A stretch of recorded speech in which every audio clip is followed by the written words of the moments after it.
আপু শোন, তোকে একটা কথা জিজ্ঞেস করি। কর।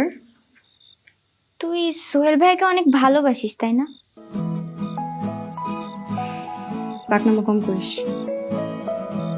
আর শোন, সোহেল ভাইয়ের হাসি সুন্দর না পচা, এটা নিয়ে তোর এত মাথা ব্যথা কেন? হাসছিস কেন? বেশি পেকে গেছিস না? ও মা, আমার মুখ দেখে আমি হাসতেও পারবো না। একটা ফালতু ছেলে। অথচ তুমি কি বললা? আমার বোনের ছেলে একটা ম্যাজিশিয়ান, দেখবে কেমন চমৎকার ভাবে সবকিছু ম্যানেজ করে ফেলে। ও ম্যাজিশিয়ান, তবে ব্ল্যাক ম্যাজিশিয়ান। দেখলে না কেমন করে আমার মেয়ের মাথায় একটা কুবুদ্ধি ঢুকাই দিল? তাই না? সব দোষ আমার বোনের ছেলের। আর তোমার মেয়ে তো একেবারে কচি খুকি, ও সোহেলের সব কথা শুনতে চায় কেন সেটার উত্তর দাও। আমি তোমার সঙ্গে এই বিষয়ে ঝগড়া করতে চাই না। তোমার বোনের ছেলেকে বলো এক্ষুনি এসে আমার সাথে দেখা করতে। কি বলো তুমি? এত রাতে কিভাবে আসবে? তাহলে কালকে সকালে বলো।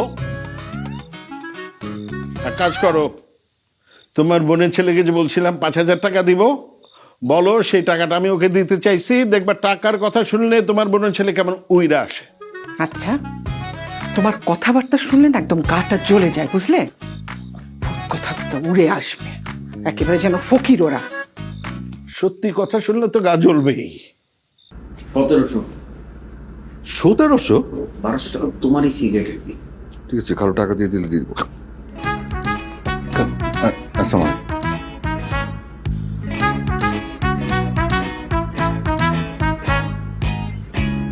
বসো।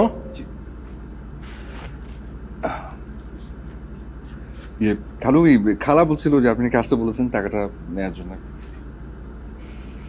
টাকার কথা পরে হবে, আগে বলো রিনার মাথায় তুমি কুবুদ্ধি কেন ঢুকেছো? কুবুদ্ধি? কোথায় কুবুদ্ধি দিলাম খালু? আমি তো উল্টো আরো রিনাকে রাজি করালাম বিয়ে করার জন্য। সেই জন্য তোমাকে ধন্যবাদ। বিয়ে করতে রাজি করাইছো, এই পর্যন্ত ঠিক ছিল। কিন্তু ওকে বিদেশি ছেলে বিয়ে করতে পরামর্শ কেন দিছো? কারণটা কি? আচ্ছা খালু, মানে রিনা একটু রাগী না, রাগ বেশি ওর। যখন রাগ হয় তখন ওই মুখ থেকে টুসটাস করে বেফাস কথা বলে ফেলে, বকাঝকা কথায় গালিগালাজ করে ফেলে। এটা আমরা যারা ক্লোজ তারা আমরা খুব ইজিলি নেই, বিষয়টা মানিয়ে নেই। কিন্তু মানে ওর যার সাথে বিয়ে হবে, ওর স্বামী তো পরের সন্তান না, তো ও তো আর এসব মানবে না। একটা পাট করে একটা মুখ থেকে বেফাস কিছু বলে ফেলো, একটা গালি ধর দিয়ে ফেলো, তাই না রে? এটা তো মানবে না। তখন দেখা যাবে যে এই বাপের বাড়ি চলে আসবে, কান্নাকাটি, মানে হ্যাচ প্যাচ শুরু হয়ে যাবে। এটা সমস্যা না স্বামীর সাথে। তো এই জন্য বলেছি, যদি মানে তোর বিয়ে করতে হয় তুই একটা বিদেশি ছেলে দেখতে পারিস। বিদেশি ছেলে বিয়ে করলে তো কোনো সমস্যা নেই, কারণ ওই ব্যাটা তো বাংলাই জানে না, গালি দিলি কি আর না দিলি কি। এক্স্যাক্টলি। আমি ঠিক বুঝতে পারতেছি না, একটা মেয়েকে বিয়ের পরে তার স্বামীর সাথে ঝগড়া কেন করতে হবে? এটা কি বললেন খালু? আচ্ছা, বিয়ের পরে যদি স্বামী স্ত্রী ঝগড়াই না করে তাহলে তো বিয়ের মজাই শেষ। আর বিয়ে করলে তো ঝগড়া হবে, এটা কি বললেন খালু? এটা কি বললেন খালু? তার মানে মানুষ বিয়ে করে ঝগড়া করার জন্য? না, শুধু ঝগড়া করার জন্য না। আমার কাছে মনে হয় খালু, মানুষের বিয়ে হয় তিনটি কারণে। প্রথমত ধর্মীয় কারণে, দ্বিতীয়ত বংশবিস্তার, সন্তান উৎপাদন, এবং তৃতীয়ত যেটা বললাম ঝগড়া করার জন্য। একদম সহমত। একটা আস্ত বেয়াদব তুমি। কেন? মানে তুমি এগুলি কি বলো? হ্যাঁ, বংশ বিস্তার, সন্তান উৎপাদন। আমি তোমার খালু, আমার সামনে এই জাতীয় কথা বলতে তোমার কি একটু লজ্জা করলো না? হ্যাঁ খালু, সত্যি কথা বলতে মানে পুরো বিষয়টা নিয়ে কথা বলতে লজ্জা লাগছে, কিন্তু মানে লজ্জা করে আসলে উপায় কি, তাই না? লজ্জা করে তো কোনো লাভ নেই, কারণ এটাই তো বাস্তবতা, ইটস দ্য ফ্যাক্ট। চুপ করো। বাস্তবতা? আমাকে একটা কথা বলো তো, তুমি আমাকে ঝগড়া জেতার জন্য বিদেশি মেয়ে বিয়ে করবে? না খালু, তো আমি তো বিয়েই করবো না। মানে সম্ভাবনা আছে আমার বিয়ে না করার। তবে যদি করি, মানে যদি কখনো করি, তাহলে আমি একটা দেশি মেয়ে বিয়ে করবো, মানে একদম পিওর খাঁটি দেশি।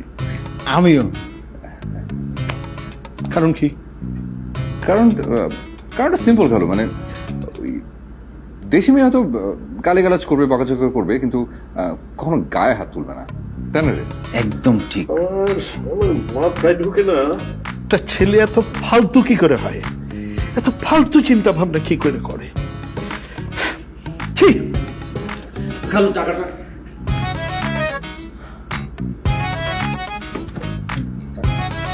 কালু থাক মানে লাগবে না কালু, টাকা লাগবে না।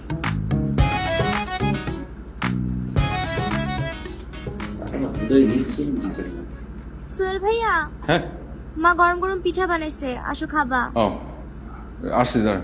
এই দোকানদার কত টাকা পায়? 1700। তুই 3400 টাকা পিঠা খাবি, আয়। কি পিঠা? পাটিসাপটা আর পুলি পিঠা। বস, আরো নিয়ে যা।